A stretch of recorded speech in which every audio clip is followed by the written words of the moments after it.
So hey guys, this is Kanishk and you are watching Impro Adda. So guys, हमारे एक viewer ने बोला था कि डीटीयू की इंजीनियरिंग फिजिक्स ब्रांच के बारे में बताओ, तो हमने सोचा कि उसके ऊपर एक वीडियो ही बना लेते। सो इस वीडियो में हम आपको इंजीनियरिंग फिजिक्स ब्रांच के बारे में बताएंगे और इस वीडियो में हम आपको इंजीनियरिंग फिजिक्स की डिटेल्ड इन्फॉर्मेशन देंगे ताकि आप अच्छे सा डिसीजन ले पाओ कि आपको ये ब्रांच लेनी चाहिए या नहीं लेनी चाहिए। और इस वीडियो में हम ज्यादातर डीटीयू की इंजीनियरिंग फिजिक्स का रेफरेंस लेंगे। जो इस वीडियो में टॉपिक डिस्कस होने वाले हैं वो है कि इस ब्रांच का स्कोप और फ्यूचर क्या है, एवरेज पैकेज कितना ऑफर्ड होता है, डिफिकल्टी लेवल, कोर्स इंफ्रास्ट्रक्चर क्या है, इंटर्नशिप अपॉर्चुनिटीज क्या क्या प्रोवाइड होती है, कौन सा कॉलेज आपको इंजीनियरिंग फिजिक्स ऑफर करता है, कि आपको क्या क्या फैक्टर्स हैं जो इस ब्रांच को चूज करते समय आपको अपने दिमाग में रखने हैं, सारी चीजें कवर कर देंगे। कि जैसे कि कट ऑफ कितनी है, फीस क्या है और सीट मैट्रिक्स क्या है। तो गाइस, इस वीडियो को लास्ट तक जरूर देखना अगर आप अच्छे से जानना चाहते हैं कि इंजीनियरिंग फिजिक्स ब्रांच में आखिर होता क्या है। सो गाइस, फिर मैं स्टार्ट करता हूं इस वीडियो को। तो सबसे पहले तो मैं आपको इंजीनियरिंग फिजिक्स के बारे में थोड़ा सा समझा देता हूं। बीटेक इन इंजीनियरिंग फिजिक्स में जो फिजिक्स है वो ज्यादा अप्लाइड फिजिक्स होती है। तो इसमें जो सब्जेक्ट्स आपके आते हैं वो है quantum physics, material science, applied mechanics और ऑप्टिक्स।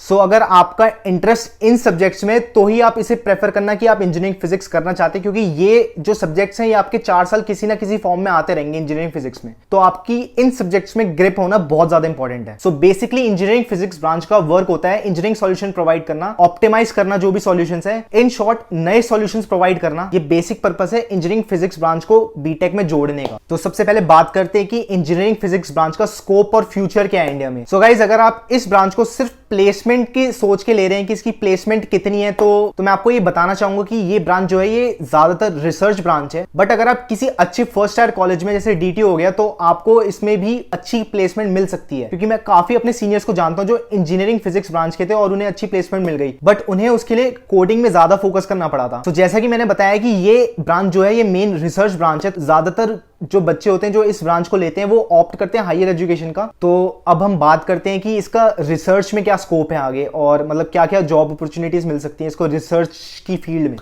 जैसा कि मैंने बताया कि जिन जिन स्टूडेंट्स को रिसर्च में इंटरेस्ट रहता है वो हायर एजुकेशन को परस्यू करते हैं इंजीनियरिंग फिजिक्स ब्रांच करने के बाद, या फिर वो रिसर्च में आते हैं हाई टेक्नोलॉजी इंडस्ट्री में, जैसे कि लेजर हो गई और टेलीकम्युनिकेशन इंडस्ट्रीज हो गई। सो बात करते हैं कि आप इस ब्रांच को लेकर गवर्नमेंट जॉब में जा सकते हैं यानी। तो इसका सीधा सा जवाब है हाँ, आप इसके बाद गवर्नमेंट जॉब में जा सकते हैं, बट आपको उसके लिए अलग से प्रिपरेशन करनी पड़ेगी। जो एक इंजीनियरिंग फिजिक्स का ग्रेजुएट है उसे एक मेजर पब्लिक सेक्टर में जॉब मिल सकती है, जैसे कि इसरो, विक्रम साराभाई स्पेस सेंटर और नेशनल फिजिकल लेबोरेटरी।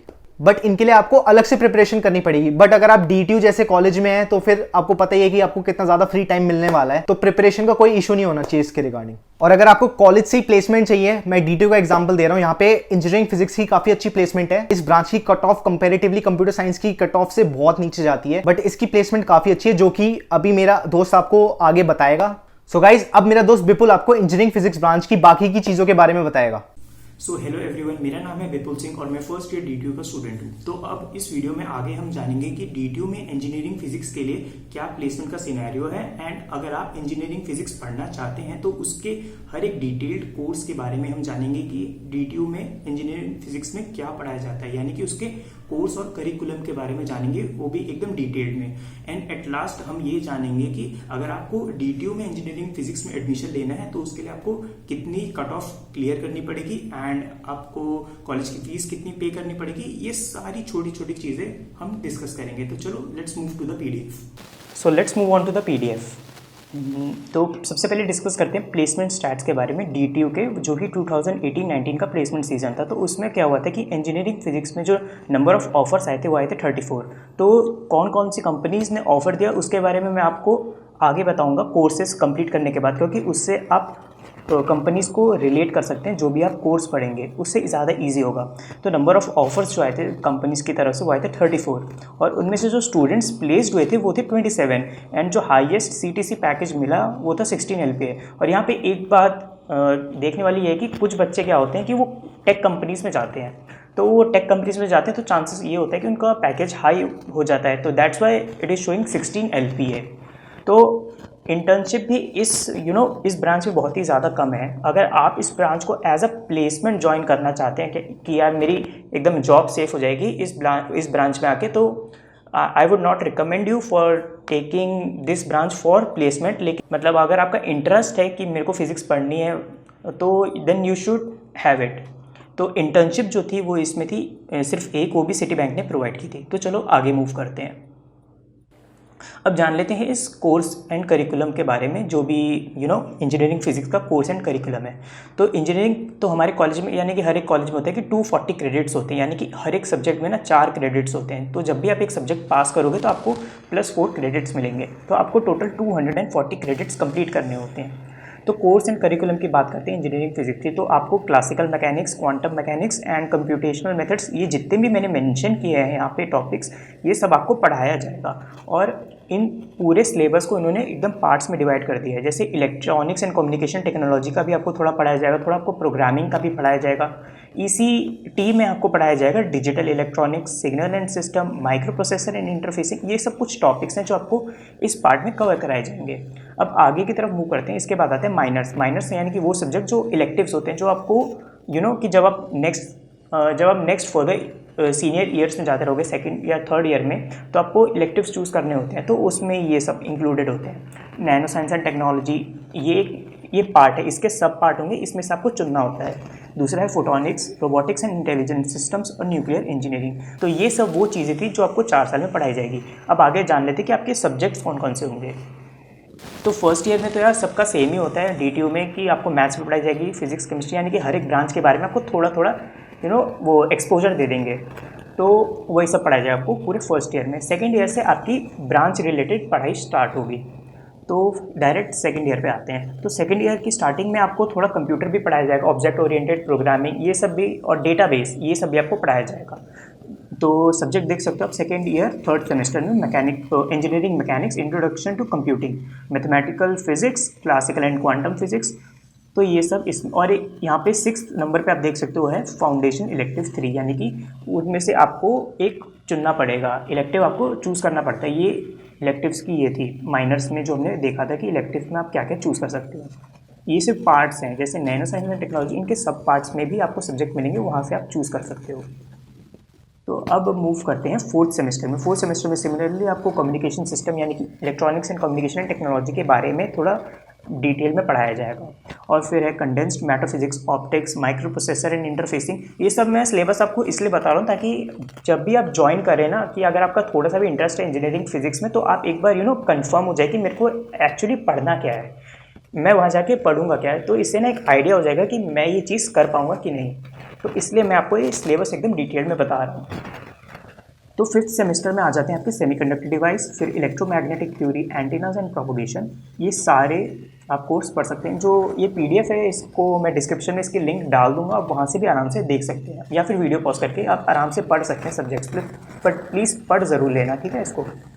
तो अब मूव करते हैं सिक्स सेमेस्टर पे आपका आ जाता है ऑप्टिकल फाइबर के बारे में, optical fibre and communication, nano structures के बारे में, माइक्रोवेव इंजीनियरिंग के बारे में। तो ये आपका 6th सेमेस्टर में आ जाता है। और फिर फाइनल ईयर में, यानी कि 7th एंड 8th सेमेस्टर में आपको प्रोजेक्ट्स मिलते हैं, आपको वो प्रोजेक्ट्स करने पड़ते हैं, और आपके सब्जेक्ट्स रिलेटिवली कम हो जाते हैं। जैसे ये है VLSI and FPGA design, mobile and satellite communication, departmental elective course 6। तो ये सब आपके वो कोर्स में आ गए। और 8th सेमेस्टर में आपको एक और प्रोजेक्ट करना पड़ता है। एंड एट लास्ट जब ये सारे आपके ख़त्म हो जाते हैं, तो फिर अब आपने जो जो चीज़ें पढ़ी हैं उनके बेस पे कंपनीज़ आपको सेलेक्ट करेंगी। तो कुछ जो कंपनीज़ आती है ना, वो एकदम जैसे मैंने माइनर्स बताए थे 4 कैटेगरी में, तो उन्हीं 4 कैटेगरीज़ की कंपनीज आएंगी आपकी। तो चलो उसको देखते हैं पहले।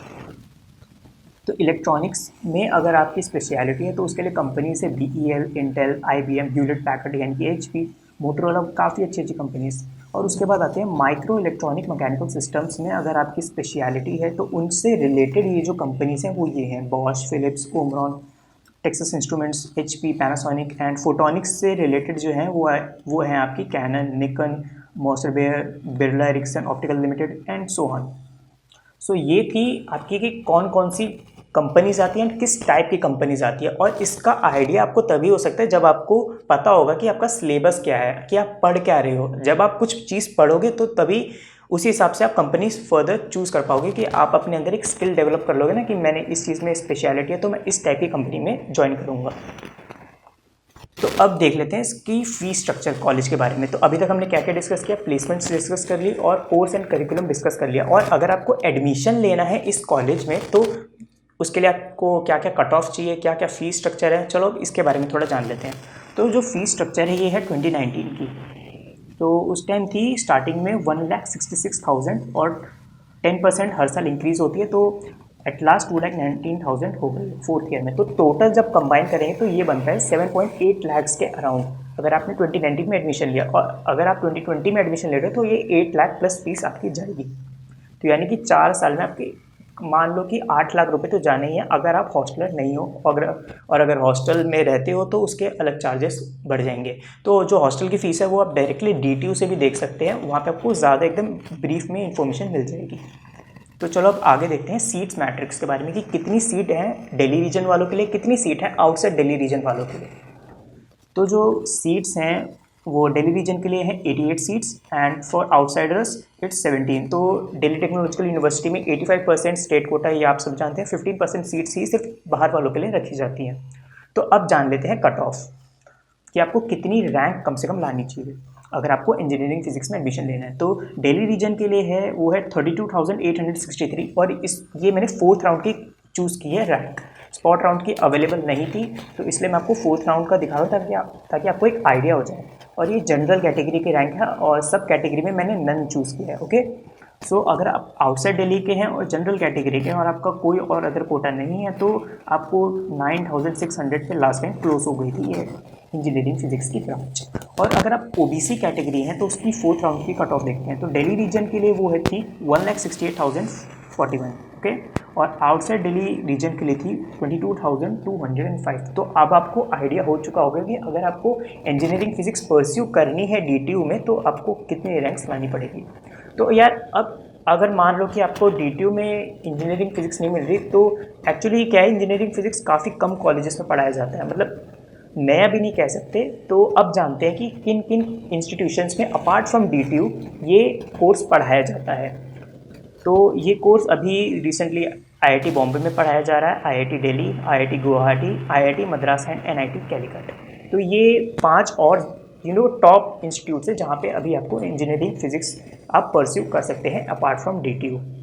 तो अब एक थोड़ा फैकल्टी के बारे में भी जान लेते हैं कि इंजीनियरिंग फिजिक्स की फैकल्टी कैसी है DTU में। तो मेरे जितनी भी दोस्त हैं सेकेंड या थर्ड ईयर में इंजीनियरिंग फिजिक्स के, तो मैंने उनसे पूछा फैकल्टीज़ के बारे में, तो उन्होंने मुझसे यही कहा कि यहाँ की हमारी जो फैकल्टी है वो काफ़ी क्वालिफाइड है, PhD कर रखी है ज़्यादातर फैकल्टीज़ ने। लेकिन कुछ टीचर्स ऐसे होते हैं ना कि वो अपनी नॉलेज को स्टूडेंट्स तक पास नहीं कर पाती। ये शायद हर कॉलेज में होता है कि कोई टीचर ज़्यादा ही अच्छा लग जाता है, कोई टीचर ऐसा होता है कि वो बच्चों को एक्सप्लेन नहीं कर पाता चीज़ें। तो ये आई थिंक हर एक कॉलेज में होता है if you talk about faculty.